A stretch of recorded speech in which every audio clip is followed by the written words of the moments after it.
പെർത്തിലെ നിലവിലെ കണ്ടീഷനിൽ 200 റൺസ് ഡിഫൻഡബിൾ ആണ് എന്ന് ഞാൻ കരുതിയിരുന്നു. പക്ഷേ ട്രാവിസ് ഹെഡിനെ പോലെ ഒരാൾ ഇങ്ങനെ വീണു പോകില്ല എന്ന് വാശി പിടിച്ചാൽ എന്തു ചെയ്യാനാണ്? One of the best knocks I have ever seen. Perth ടെസ്റ്റിന് ശേഷം മനസ്സുറക്കുകയായിരുന്നു English coach Brendon McCullum. Ben Stokes and McCullum. English ക്രിക്കറ്റിൽ അതൊരു ഡെഡ്ലി കോംബോയാണ്. മൈതാനത്ത് ടെസ്റ്റ് ക്രിക്കറ്റിന്റെ സമീപനങ്ങൾ മുഴുവൻ ചോദ്യം ചെയ്തുകൊണ്ട് ഒരു യുഗം പിറക്കുന്നു. ബാസ്ബോൾ എറ എന്നതിനെ ക്രിക്കറ്റ് പണ്ഡിറ്റുകൾ പേരിട്ട് വിളിച്ചു. ടെസ്റ്റിൽ ജയപരാജയങ്ങൾക്കപ്പുറം മറ്റൊരു റിസൾട്ടിന് പ്രസക്തിയില്ല എന്നത് ഗ്രൗണ്ടിൽ മക്കല്ലം എഴുതിയിട്ട അലിഖിത നിയമമായിരുന്നു. രസംകൊല്ലികൾ എന്ന് വിളിക്കപ്പെട്ടിരുന്ന ടെസ്റ്റ് മൈതാനങ്ങളിൽ അയാൾ ഒരു T20 പോരാട്ടത്തിന്റെ ആവേശം സന്നിവേശിപ്പിച്ചു. ഇംഗ്ലീഷ് ക്രിക്കറ്റ് ചരിത്രത്തിലെ ഏറ്റവും വലിയ റൺ ചേസ് പിറന്നത് ബാസ്ബോൾ എറയിലാണ്. 2022 ഇന്ത്യക്കെതിരെയായിരുന്നു അത്.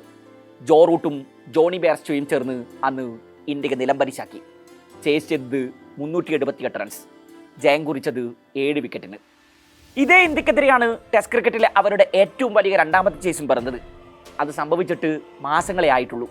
അന്ന് പിന്തുടർന്ന് ജയിച്ചത് 371 റൺസ്. ഇക്കുറിയും ജോ റൂട്ട് ഒരു വശത്തുണ്ടായിരുന്നു. ബെൻ ഡക്കറ്റിന്റെ സെഞ്ചുറി ഇന്ത്യൻ പ്രതീക്ഷകളെ മുഴുവൻ തല്ലിക്കെടുത്തി. പക്ഷേ ആ പരമ്പരയിൽ ഇന്ത്യ ഇംഗ്ലണ്ടിന്റെ ഈ ഫിയർലെസ് സമീപനത്തെ ചോദ്യം ചെയ്യുന്നുണ്ട്. ബാസ്ബോളിനെ അതേ നാണയത്തിൽ തിരിച്ചടിച്ച ഇന്ത്യൻ ബാറ്റർമാർ പലകുറി മക്കല്ലത്തെ ക്ലൂലെസ് ആക്കി. ഓവലിൽ ആവേശജയം കുറിച്ച് ഇന്ത്യ പരമ്പര സമനിലയിലാക്കുന്നു. ജയവും പരാജയവും മാത്രമാണ് ടെസ്റ്റ് മത്സരങ്ങളുടെ ഫലങ്ങളെന്ന് വിശ്വസിക്കാൻ തങ്ങൾ വിഡ്ഢികളല്ല എന്ന് പരമ്പരക്കിടെ ഇംഗ്ലീഷ് അസിസ്റ്റന്റ് കോച്ച് മാർക്കസ് ട്രസ്കോത്തിക് പറഞ്ഞു വെക്കുന്നുണ്ട്. ഇനി പെർത്തിലേക്ക് വരൂ. 2 ദിവസം കൊണ്ട് അവസാനിച്ച ഈ മത്സരത്തെ മക്കല്ലം എങ്ങനെയാണ് വിലയിരുത്താൻ പോകുന്നത്? 30 മണിക്കൂർ മാത്രം നീണ്ടൊരു ടെസ്റ്റ് മാച്ച്. 7.24 റൺ റേറ്റിൽ ഒരു ചേസിംഗ് അരങ്ങേറുന്നു. 28 ഓവറിൽ അത് പൂർത്തിയാകുന്നു. അതും ആദ്യ ഓവർ മുതൽ ബാറ്റർമാരുടെ ഗ്രേവ്യാർഡായ ഒരു പിച്ചാണ് പെർത്തിലേത് എന്നോർക്കണം. 5 സെഷനുകൾക്കുള്ളിൽ 30 വിക്കറ്റുകളാണ് അവിടെ വീണത്.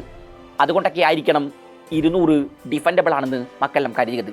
പക്ഷേ ട്രാവിസ് ഹെഡ് ഓപ്പണിംഗ് സ്ലോട്ടിൽ അവതരിക്കുന്നു. And the rest was history.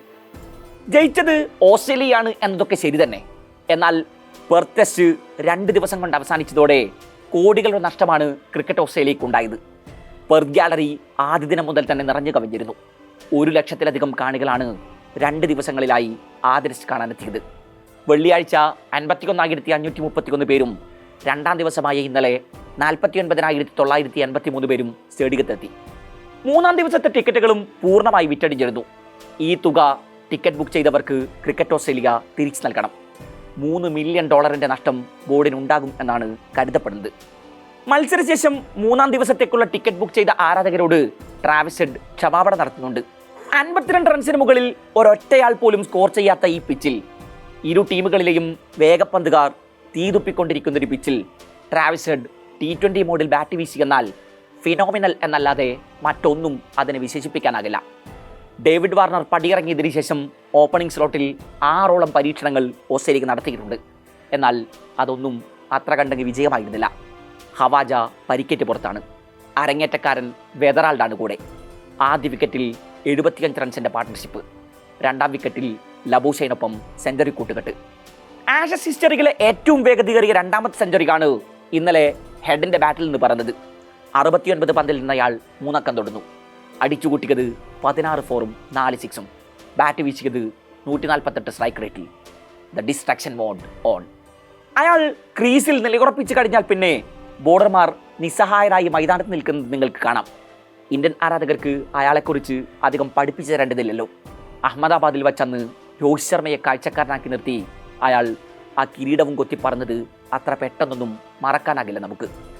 ലോക ടെസ്റ്റ് ചാമ്പ്യൻഷിപ്പ് ഫൈനലിലും ഏകദിന ലോകകപ്പ് ഫൈനലിലുമൊക്കെ സെഞ്ചുറി കുറിച്ചിട്ടുണ്ട് ഹെഡ്. പക്ഷേ പെർത്തിലെ ഈ സെഞ്ചുറി ഒരൽപ്പം സ്പെഷ്യലാണ് അയാൾക്ക്. ഓപ്പണിംഗ് സ്ലോട്ടിൽ ഹെഡ് വരവറിയിക്കുന്നു. ഒപ്പം ബാസ്ബോൾ വലിയൊരു ചോദ്യചിഹ്നമായി പെർത്തിൽ കിടക്കുന്നു. പെർത്തിൽ ആദ്യഘട്ടത്തിൽ കളിയുടെ സ്റ്റിയറിംഗ് ഇംഗ്ലണ്ടിൻ്റെ കയ്യിലായിരുന്നല്ലോ. സ്റ്റാർക്കിന് സ്റ്റോക്സിൻ്റെ മറുപടി എത്തുന്നു. ആദ്യ ഇന്നിങ്സിൽ 40 റൺസിൻ്റെ ലീഡ്. 2-ാം ഇന്നിങ്സിൻ്റെ തുടക്കത്തിലും അതങ്ങനെ തന്നെ ആയിരുന്നു. പിന്നെ പൊടുന്നനെ എല്ലാം അവസാനിച്ചു. 65-1 എന്ന നിലയിൽ നിന്ന് ഒരു 90 ബോൾ കൊളാപ്സ്.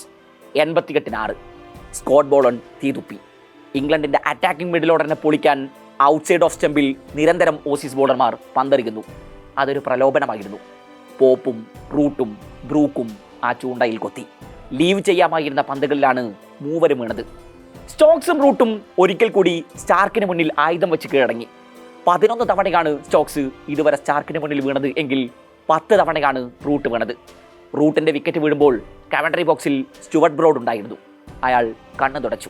15 വർഷങ്ങൾക്ക് മുമ്പ് ഓസീസ് മണ്ണിൽ ആഷസ് വിജയിച്ച ശേഷം ഇതുവരെ അവിടെ ഒരു ടെസ്റ്റ് വിജയം നേടാൻ ആയിട്ടില്ല ഇംഗ്ലണ്ടിന്. പെർത്തടക്കം 14 മത്സരങ്ങളിൽ തോറ്റു. മത്സരത്തിന് ശേഷം രൂക്ഷ വിമർശനങ്ങളാണ് സ്റ്റോക്സും മക്കല്ലവും നേരിടുന്നത്.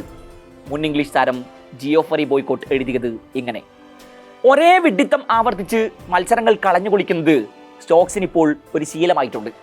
ടെസ്റ്റ് ക്രിക്കറ്റ് മാറിയെന്നും പഴയ കഥകൾ ഇപ്പോൾ അപ്രസക്തമാണെന്നുമാണ് സ്റ്റോക്സ് പരമ്പരയ്ക്ക് മുമ്പ് ബാസ്ബോളിനെ വിമർശിക്കുന്നവരോട് പറഞ്ഞു വെച്ചത്. ഇപ്പോൾ ഇതാ അതേ നാണയത്തിൽ തിരിച്ചടി വാങ്ങി വന്ന് നിൽക്കുന്നു. ഇക്കൂട്ടർ ഒരിക്കലും പാഠം പഠിക്കില്ല.